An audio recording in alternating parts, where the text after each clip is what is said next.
मन अगर इटली का है तो कभी समझ में नहीं आएगा। हमने मान्यवर ने कहा था कि अयोध्या में जितना हो सके उतना जल्दी राम मंदिर बनाएंगे और 22 जनवरी को वहां पर राम लल्ला विराजमान होगा। अभी ओवैसी साहब हंस रहे हैं। ओवैसी साहब, मैं भी थोड़ा साइकोलॉजी पढ़ा हूं, विज्ञान का विद्यार्थी हूं। फिर इनके मन में है कि आपने बदल कर रख दिया। मान्यवर, मैं कहना चाहता हूं, हमने राजद्रोह की जगह देशद्रोह की स्थिति रखी। ये कानून जो बनाए थे, ढेर सारे लोगों ने कहा, कुछ सांसद मुझे पर्सनली भी मिले, वो समझ ही नहीं पाते थे कि फर्क क्या कर रहे हैं। मैंने कहा कि ये सब आपको समझना है तो सबसे पहले चैप्टर को समझिए। चैप्टर की अनुक्रमणिका देखेंगे तो ही मालूम पड़ जाएगा कि ये कानून इस देश के नागरिकों के लिए नहीं बने थे, कानून अंग्रेजों की राज की सुरक्षा के लिए। मान्यवर, अभी जो कानून हम रिपील करने जा रहे हैं वो कानून में मानव वध और किसी महिला के साथ अत्याचार, उसके पहले सरकारी खजाने को लूटने की सजा, रेलवे की पटरी उखाड़ने की सजा और ब्रिटिश ताज के अपमान की सजा को रखा गया था। मानव वध तो बेचारा 302 नंबर पर बैठा बैठा अपनी राह देख रहा था। सुरक्षा प्रायोरिटी क्या थी? मानव वध नहीं थी। किसी महिला के साथ हुआ दुर्व्यवहार, अत्याचार को न्याय दिलाना नहीं था। प्रायोरिटी खजाने की रक्षा था, रेलवे की रक्षा था और ब्रिटिश ताज की सलामती रखना प्रायोरिटी थी। अब ये पूरा का पूरा बदलकर सबसे पहले महिलाओं और बच्चों के विरुद्ध को अपराध को प्रायोरिटी दी गई है। मानव शरीर पर प्रभाव डालने वाले विषयों को प्रायोरिटी दी है। उसके बाद में देश की सीमाओं की सुरक्षा को प्रायोरिटी दी है। उसके बाद में सेना, नौसेना, वायुसेना के संबंधित अपराधों को लिखा गया है। उसके बाद इलेक्ट्रोल अपराधों को लिखा गया है। उसके बाद सिक्के, करेंसी नोट, बैंक नोट और सरकारी स्टैंप के साथ छेड़खानी को लिया गया है और उसके बाद ब्ला ब्ला ब्ला बाकी सारी चीजें आती हैं। तो पहली बार हमारे संविधान का जो स्पिरिट है, वो स्पिरिट के हिसाब से कानून अब मोदी जी के नेतृत्व में बनने जा रहा है। मुझे गौरव है कि तीनों कानूनों को 150 साल के बाद बदलने का और वो बिल को पायलट कर इस सदन में लाने का गौरव मुझे प्राप्त हुआ है। मान्यवर, जो कहते थे कि हम नहीं समझते हैं, मैंने कहा कि अगर मन खुला रखोगे और मन भारतीय रखोगे तो समझ में आ जाएगा। मन अगर इटली का है तो कभी समझ में नहीं आएगा। मान्यवर, मन का सवाल होता है, भाषा का सवाल नहीं होता है। मन अगर यहाँ का है तो तुरंत समझ में आ जाता है, मन अगर यहाँ का नहीं है तो कभी समझ में नहीं आएगा।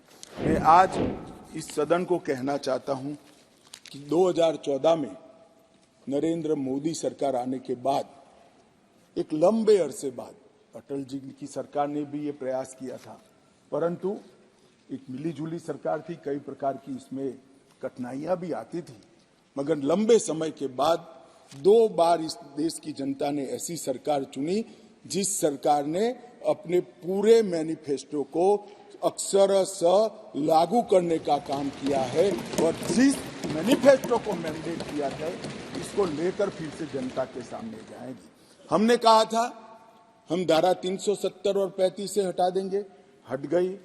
हमने वादा किया था आतंकवाद, उग्रवाद और के खिलाफ जीरो टॉलरेंस की नीति सरकार बनाएगी और सुरक्षा कर्मियों को फ्री हैंड देंगे। हमने दिया।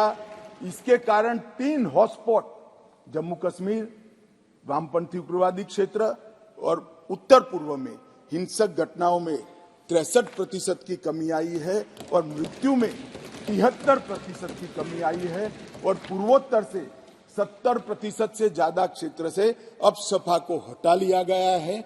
जिन्होंने अपने एजेंडा में रखा था कि हम अपसपा हटाएंगे, वो ऐसी स्थिति का निर्माण नहीं कर पाए। हमने नहीं रखा था, अपसपा को हटाया नहीं है, परंतु हमने इसके अमल को रिस्ट्रिक्ट करने में सफलता प्राप्त करी है, क्योंकि वहां कानून और व्यवस्था की परिस्थिति ठीक हो गई। हमने मान्यवर ये कहा था कि अयोध्या में जितना हो सके उतना जल्दी राम मंदिर बनाएंगे और 22 जनवरी को वहां पर राम लल्ला विराजमान होगा। ये नरेंद्र मोदी सरकार है, ये नरेंद्र मोदी सरकार है, ये नरेंद्र मोदी सरकार है मान्यवर, जो कहती है वो करती है। मान्यवर, हमने कहा था संसद और विधानसभा में महिलाओं को 33% आरक्षण देंगे।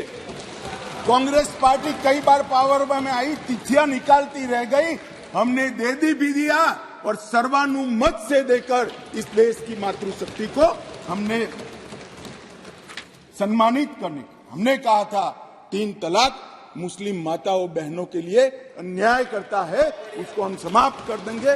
मान्यवर, हमने इस वादे को भी पूरा किया। हमने कहा था कि न्याय मिलने की घटी को बढ़ाएंगे और न्याय के आधार पर होगा, दंड के आधार पर नहीं होगा। मैं उस वक्त पार्टी का अध्यक्ष था, श्रीमान राजनाथ सिंह जी घोषणा पत्र लेकर जनता के सामने गए थे और आज हम दोनों बैठे हैं।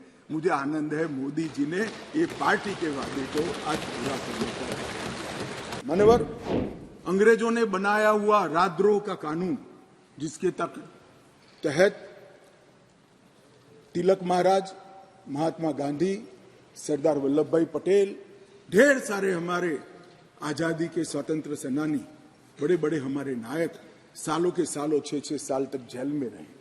वो कानून अब तक चलता रहा था।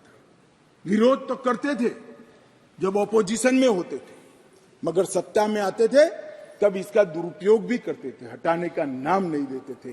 पहली बार नरेंद्र मोदी जी ने ऐतिहासिक निर्णय किया है कि राजद्रोह की धारा 124 को पूर्णतया समाप्त, इसको हटाने का काम किया। अभी ओवैसी साहब हंस रहे हैं।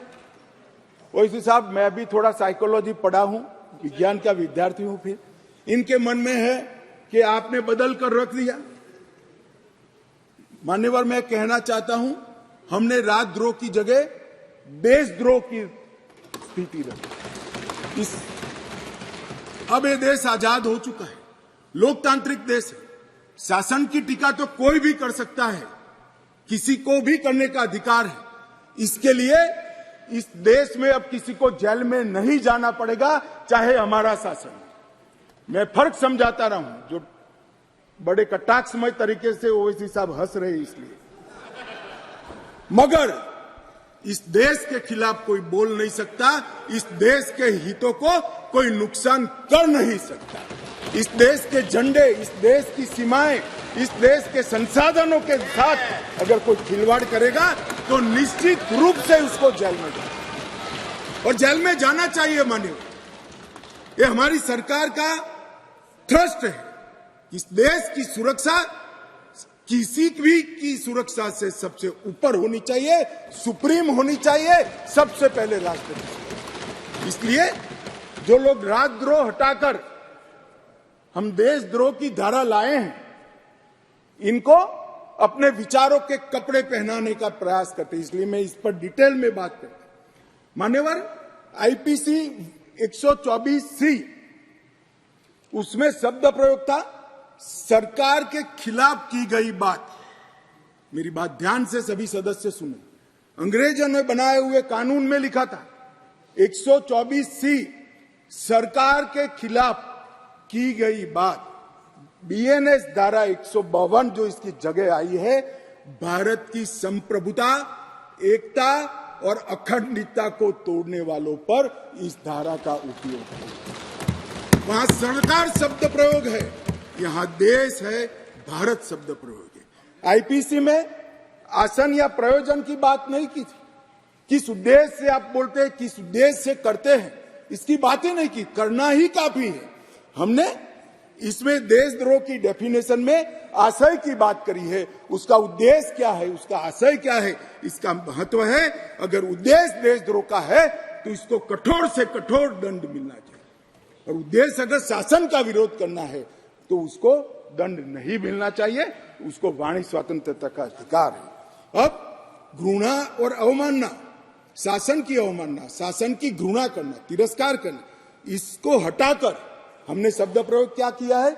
सशस्त्र विद्रोह, विध्वंसक गतिविधियां और अलगाववादी गतिविधियां शब्द प्रयोग। और अगर कोई कहता है सशस्त्र विद्रोह, बम धमाके, गोलीबारी और विध्वंसक प्रवृत्ति करने के बाद भी कोई जेल में नहीं जाना चाहिए, तो मैं इस विचार से इत्तेफाक नहीं रखता हूं। ये जेल में जाने ही चाहिए, सजा होनी ही चाहिए। इस देश में किसी को यह अधिकार नहीं है। इस देश में न्याय प्राप्त करने में सबसे बड़ी बाधा है तो गरीबों के लिए तो आर्थिक बाधा है, मगर हमारे संविधान ने इसकी योजना बनाई। गरीब से गरीब व्यक्ति को शासन के द्वारा वकील भी दिया जाता है, न्याय भी मिलता है, परंतु न्याय मिलता ही नहीं। कल ही मुझे माननीय रक्षा मंत्री में बिल पेश कर रहा था, बता रहे थे 2003 में कोई एक्सीडेंट हुआ था, इसका साक्षी का सेवन 2023 में कल ही माननीय रक्षा मंत्री जी के साथ आया है। सजा कब होगी वो तो अभी किसी को मालूम नहीं। मानिए सालों के सालों तक तारीख पे तारीख, तारीख पे तारीख, तारीख पे तारीख पढ़ते रहते हैं। पुलिस न्यायपालिका को दोषित करती है, सरकार पुलिस और न्यायपालिका दोनों को दोषी करते हैं, और पुलिस और न्यायपालिका बैठती है तो सरकार को दोषित करती है। सब एक दूसरे के पीछे कानून का सहारा लेकर। हमने इस कानून में ढेर सारी चीजों को हमने स्पष्ट कर दिया। मैं इसको बहुत बारीकी से बताना चाहता हूं मान्यवर, क्योंकि ये समझना कानून बनाने वालों के लिए बहुत महत्वपूर्ण। मान्यवर, पुलिस द्वारा दंडित कार्यवाही सीआरपीसी में कोई समय निर्धारित नहीं। आप एक कंप्लेन देते हो, इसका संज्ञान वो 10 साल के बाद भी ले सकते हैं। अब 3 दिनों के अंदर ही एफआईआर दर्ज करनी होगी अगर प्राथमिक जांच होगी, इसको कंपलसरी कर दिया। और 3 से 7 साल की सजा के मामले में 14 दिनों के अंदर प्रारंभिक जांच, आरोप सही है या गलत है, इसका प्रारंभिक जांच देकर एफआईआर करनी पड़ेगी। तो ज्यादा से ज्यादा आप 14 दिन तक प्रारंभिक जांच कर सकते हो, और छोटी सजा है तो 3 दिन के अंदर ही एफआईआर रजिस्टर करनी पड़ेगी। सबसे पहली न्याय में समय की कटौती यहां होगी।